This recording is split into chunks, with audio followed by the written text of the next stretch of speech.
नमस्कार।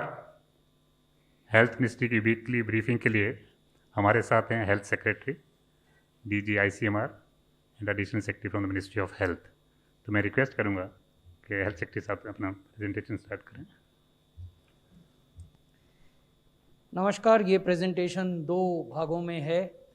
पहले भाग में हम आपको देश में जो इन्फेक्शन की स्थिति है उसके बारे में बताएंगे और दूसरे भाग में ये बताएंगे कि वैक्सीनेशन की क्या स्थिति है।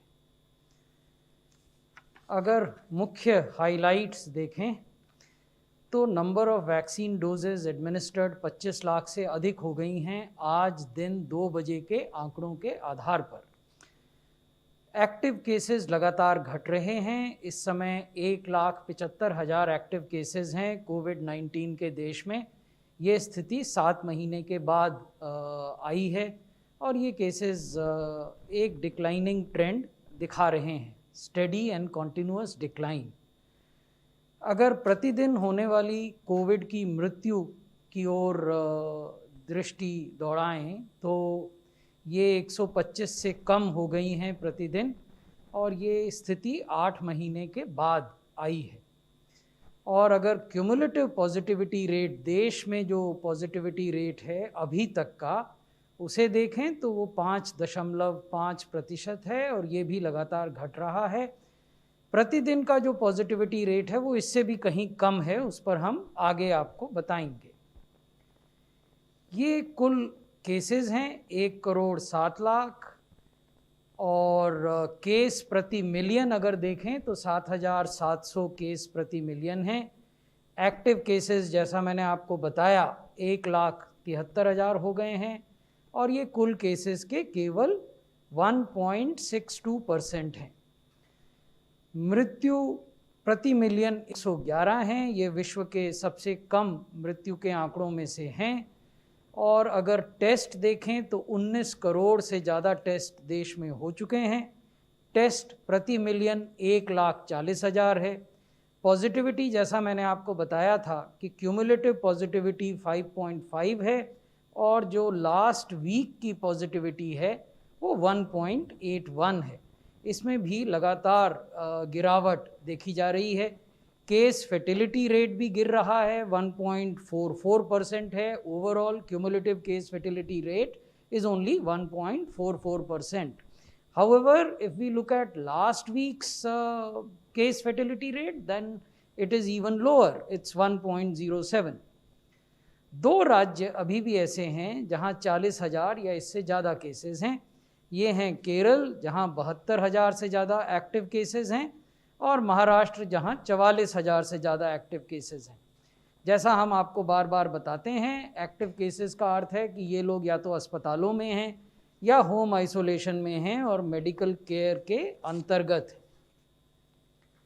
अगर आप हर दिन आने वाले नए केसेस के ग्राफ को देखें, हमने आपको 7-डे मूविंग एवरेज दिखाया है इस ग्राफ में, तो आप ये पाएंगे कि ये लगातार गिर रहा है। जो इसका हाईएस्ट पॉइंट था, जो पीक था डेली न्यू केसेस का, वो हमने मिडिल सितंबर में देखा, when daily new cases had touched a high of 95,000 and now they have continuously declined. पिछले 24 घंटे में 11,666 नए केस हुए हैं। अगर हम प्रतिदिन होने वाली मृत्यु का ग्राफ देखें तो ये 130 8 महीने के बाद उससे भी कम हो गई हैं। 123 मृत्यु पिछले 24 घंटे में दर्ज की गई देश में कोविड से। और यहाँ भी अवस्था बेहतर है, वहाँ मल्टीपल पीक्स आ चुके हैं जो आप इसमें देखेंगे। कई जगह वो पीक अभी भी चल रहे हैं। तो ये चिंता का विषय है और ये दिखाता है कि किसी भी देश में जो भी बेनिफिट हमने अनेक प्रयासों से प्राप्त किए हैं वो जरा सी भी चूक होने पर गंवाए जा सकते हैं। Therefore, there is a need to be continuously on guard and to adopt COVID appropriate behavior going forward. अब अगर विश्व में मृत्यु को देखें, कोविड से होने वाली मृत्यु को, तो आप देखेंगे कि यूएसए में ये लगातार बढ़ रही हैं। 3,355 तक एक दिन में मृत्यु यूएस ने रिपोर्ट की हैं। यूनाइटेड किंगडम को देखें तो वहाँ भी बढ़ रही हैं, 1241 मृत्यु 24 घंटे में यूके ने रिपोर्ट की हैं। जर्मनी को देखें तो लगभग 900, 894 डेथ्स इन 24 आवर्स। फ्रांस का जब पहला पीक था तो उन्होंने 975 डेथ्स रिपोर्ट की, रशिया में 553 और हमारे देश में 123, जैसा मैंने अभी आपके समक्ष रखा। अभी भी 2 राज्य ऐसे हैं जहां की देश के कुल एक्टिव केसेस का 67%, 67% of the total active cases of COVID in the country is in Kerala and Maharashtra. Then we have UP, Karnataka, West Bengal and the rest of the country. अब वैक्सीनेशन की बात करते हैं। ये global comparison है। हमारा देश fastest था to reach the first vaccines. Bharat में ये 6 दिन में हुआ, यूएस में 10 दिन में हुआ, स्पेन में 12 दिन में, इज़राइल में 14 दिन में, यूके में 18 दिन और इटली में 19, जर्मनी में 20 और यूएई में 27। तो ये तो पहले 1 मिलियन की कहानी है।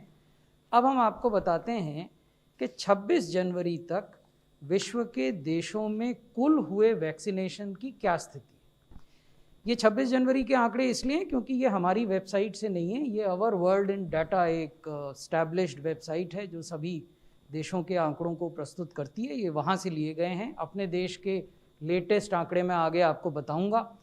यहाँ जो महत्वपूर्ण बात है वो ये है कि इस ग्राफ में जो देश दिखाए गए हैं उन्होंने दिसंबर के पहले सप्ताह में वैक्सीनेशन शुरू कर दिया था।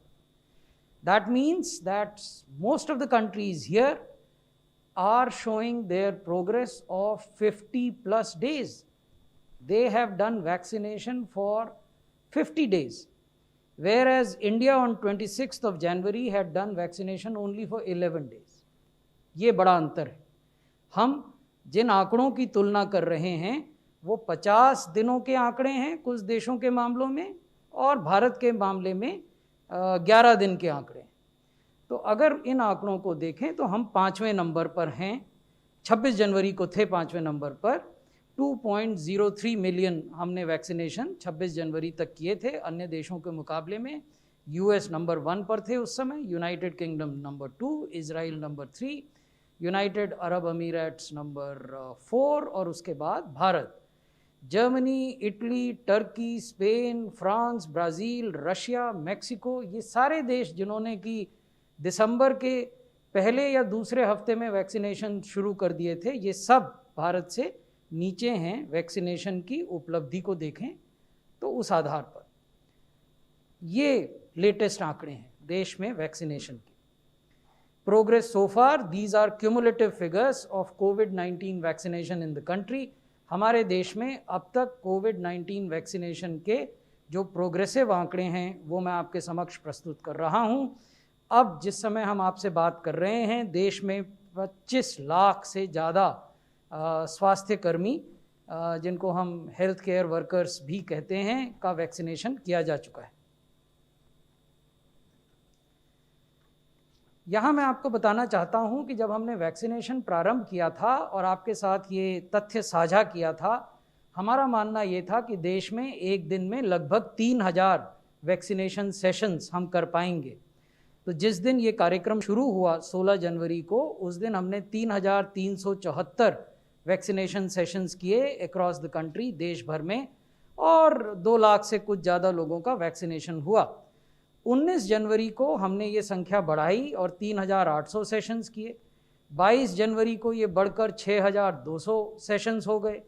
25 जनवरी को पूरे देश में 7700 स्थानों पर टीकाकरण की प्रक्रिया की गई और आज जब हम आपसे बात कर रहे हैं तो देश में 9000 स्थानों पर वैक्सीनेशन सेशंस हो रहे हैं। यानी 9000 स्थान ऐसे हैं जहां की कोविड वैक्सीनेशन की प्रक्रिया चल रही है as we speak and interact with you. और हमने आपको ये भी बताया है कि कैसे जैसे वैक्सीनेशन सेशंस की संख्या बढ़ी वैसे वैसे लाभान्वितों की संख्या भी, the beneficiaries who got vaccinated in these sessions, that number has also increased.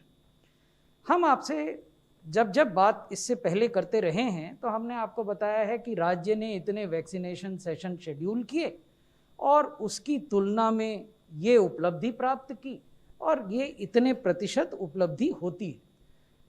So this is something that the Union Ministry of Health and Family Welfare reviews on a daily basis.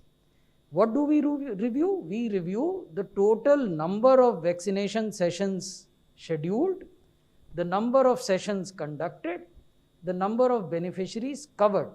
However, equally important is the fact what is the percentage of the total universe of healthcare workers in a state which has been covered. So that is also something that we monitor. किसी भी राज्य में या संघ शासित क्षेत्र में health care workers का वो क्या नंबर है जिसको कवर किया जाना है और उसके विरुद्ध क्या उपलब्धि हुई है, तो ये मैं अब आपके समक्ष प्रस्तुत करूंगा.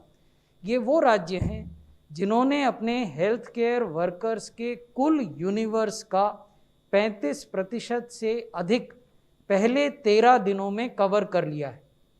This is commendable achievement and we must place on record our deep appreciation of the healthcare teams, vaccinators of states and duties.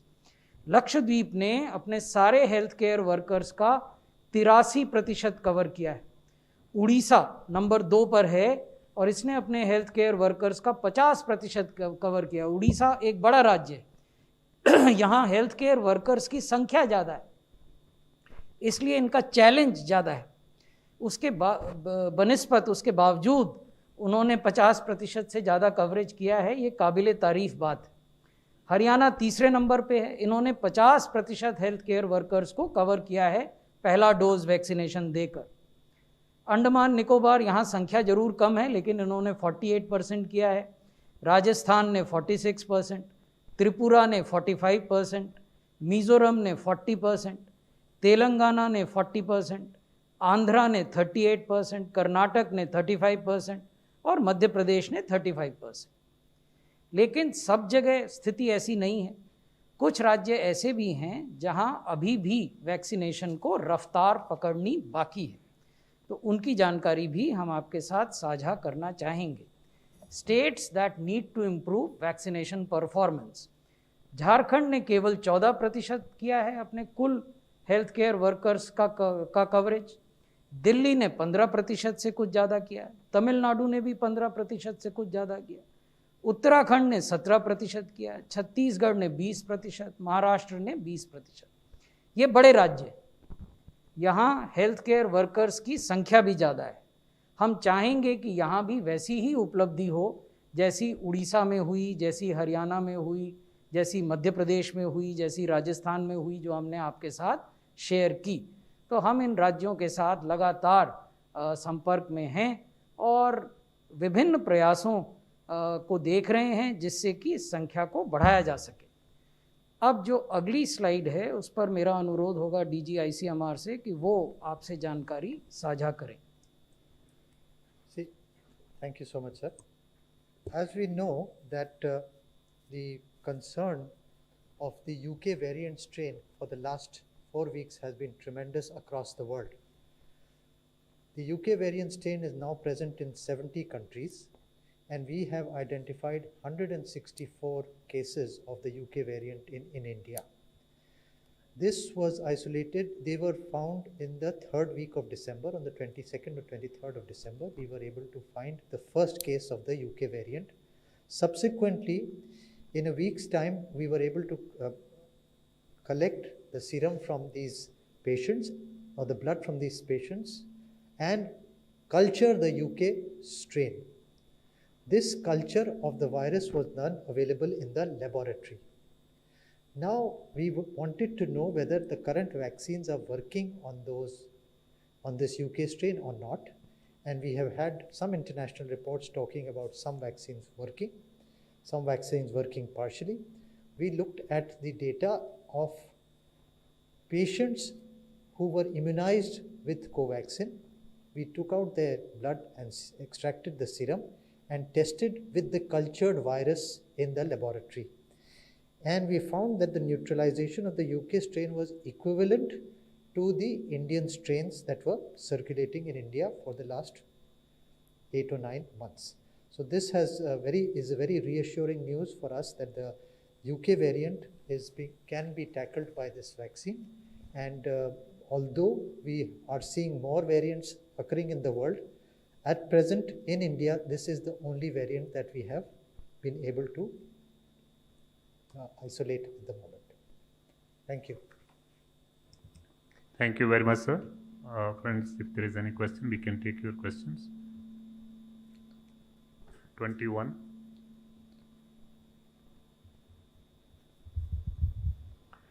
So the Covaxin, the fact sheet says that it cannot be administered to people on blood thinners. And given that large numbers of elderly and comorbid people in India are on blood thinners, does this mean that next phase onwards we'll have to move only to Covishield? The relative contraindication regarding blood thinners is mentioned in the fact sheet of both the vaccines, and we have written to the DCGI. Both the companies have written to the drug controller regarding changing this point in the fact sheet, and that will happen very soon. All patients who are on aspirin or clopidogrel and other blood thinners, so blood thinners are two categories. One are antiplatelets, which are aspirin and clopidogrel. That is not a problem at all.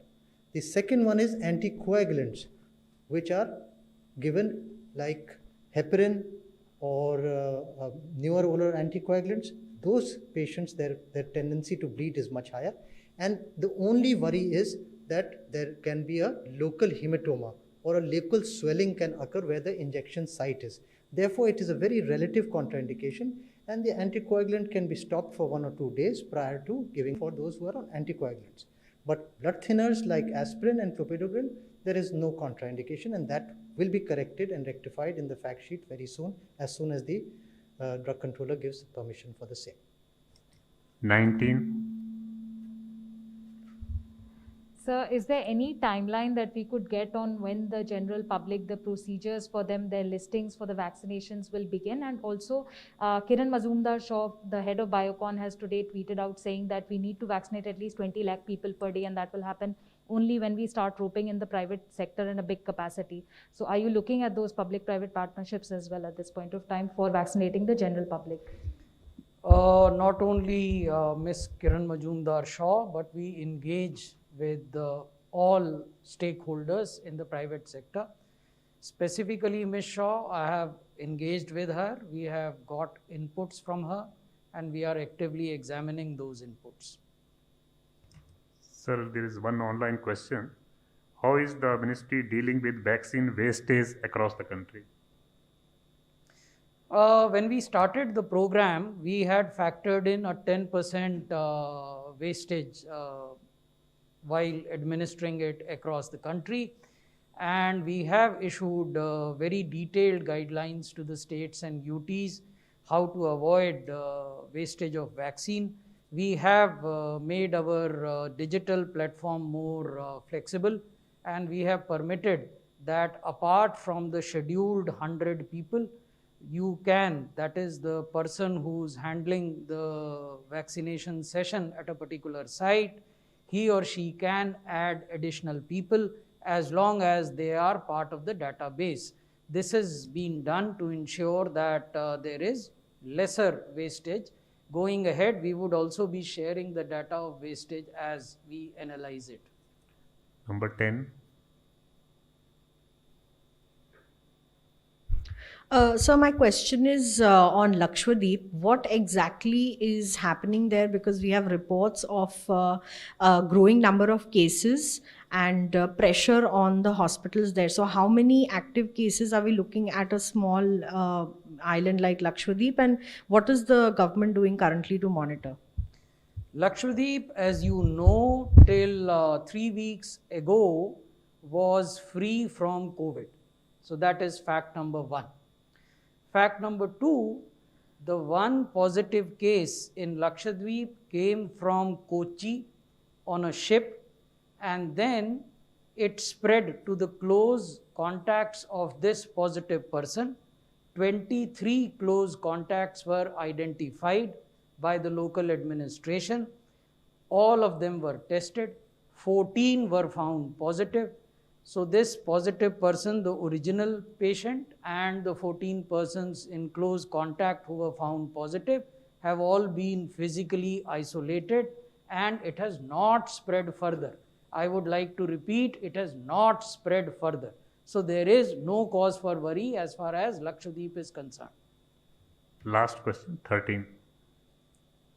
So Sneha from CNN, I want to ask you, how are you ensuring more flexibility vis-a-vis the use of the CoWIN app, given the fact that some walk-in vaccinations have also had to be allowed?